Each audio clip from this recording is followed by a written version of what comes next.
આપ સૌ બધાને ભુજ ઓમ સંસ્કાર ધામ મંદિરથી ઘણા ઘણા હર હર મહાદેવ, ઓમ નમઃ શિવાય. મહાશિવરાત્રિનો પર્વ છે ત્યારે આજે ચંચળ ન્યૂઝના માધ્યમથી આપ ખૂબ મજાના દર્શન કરી રહ્યા છો. કારણ કે શિવ છે ને પરમ પિતા છે, પરમેશ્વર છે, જગત પિતા છે. શિવને સંહારના દેવ નથી કીધા, શિવને તો પાલનના દેવ પણ કીધા છે. કારણ કે આ જગતમાં જ્યારે માણસની છેલ્લી ગતિ થાય છે ત્યારે દુનિયાનો માણસ છેલ્લે સ્મશાન સુધી મૂકીને આવે, પણ જ્યારે ગળે મિલાવવા માટે તૈયાર હાથ દેવા માટે જો કોઈ બેઠું હોય તો એ શિવ છે. જે સ્વીકારે છે એ શિવ છે, જે જીવને શીખાડે છે એ શિવ છે. તો શિવ એ પરમ તત્વ છે. મહાશિવરાત્રિનો પર્વ છે એટલે ઘણી રીતે ઘણા પ્રકારથી ઘણા અભિષેક દ્વારા ભગવાન શિવને પ્રસન્ન કરી શકાય. પણ મહાશિવરાત્રિ શાસ્ત્રમાં શિવ મહાપુરાણમાં લખ્યું, જો મહાશિવરાત્રિના બને તો મૌન ધારણ કરવું. જેમ આપણે અન્નનો ત્યાગ કરીએ, અનાજ નથી ખાતા એકાદશી કે ઉપવાસ, અથવા આપણે ઘણી રીતે ફરાળ કરીએ, અન્નનો ત્યાગ કરીએ, એવી રીતે વાણીનો ત્યાગ કરીએ. મૌનમ સર્વાર્થ સાધનમ. ભગવાન શિવને મૌન બહુ પ્રિય છે. અને આ જગતમાં માણસે આજે બધું પામી લીધું. Almost each and every one has everything now a days. Sara Sara mobile, સારી સારી ગાડી, સારા સારા મકાન બધા કને છે, પણ જીવનમાં શાંતિ નથી. તો શાંતિનો દેવ છે શિવ. શિવ તહ શાંતિ. કોઈ પણ મંદિરમાં જાઓ શાંતિ મળે જ, પણ શિવના મંદિરમાં વિશેષ શાંતિ મળે છે. કારણ કે શિવ એ શાંતિનો, મુક્તિનો દાતા તો છે, પણ શિવ શાંતિનો દાતા છે.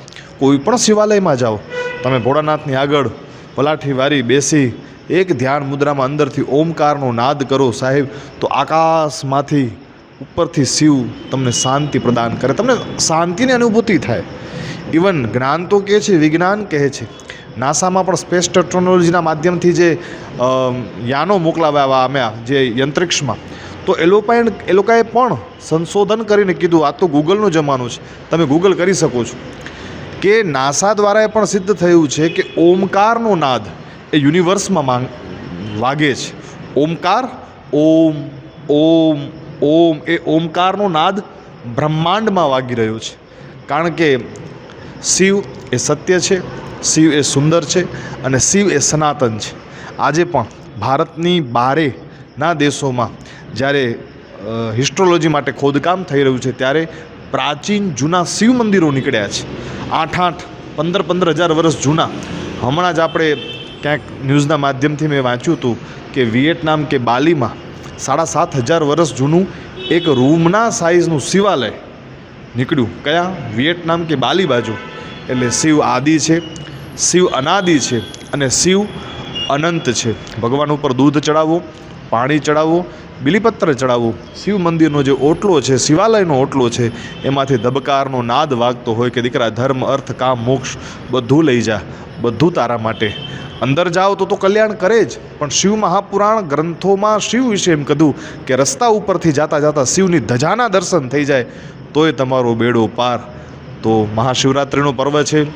ચંચળ ન્યૂઝના માધ્યમથી ઘણા બધા મંદિરોના, શિવાલયોના દર્શન કરી રહ્યા છો. ખૂબ સુંદર, ખૂબ સરસ એક કાર્ય સોશિયલ મીડિયા, પ્રિન્ટ મીડિયા અને ટીવી ન્યૂઝના માધ્યમથી ચંચળ ન્યૂઝ કરી રહી છે.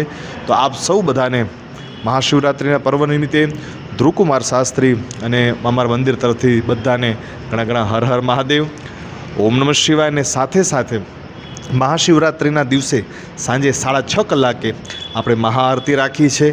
તો આપના માધ્યમથી હું બધાને ભાવભર્યું આમંત્રણ પણ દેવા માગું છું કે 6:30 વાગે મહાશિવરાત્રિ 15 તારીખ રવિવારે આપણે મહાશિવરાત્રિ રાખી છે.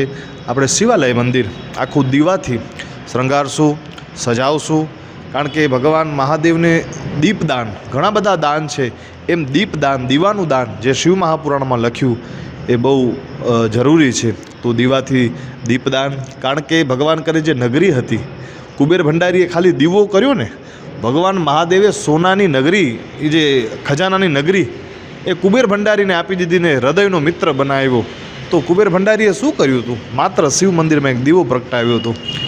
એ દીવો જ્ઞાનનો દીવો છે, ભક્તિનો દીવો છે, કર્મનો દીવો છે અને માણસને બુદ્ધિમાંથી સદબુદ્ધિ માટેનો દીવો છે.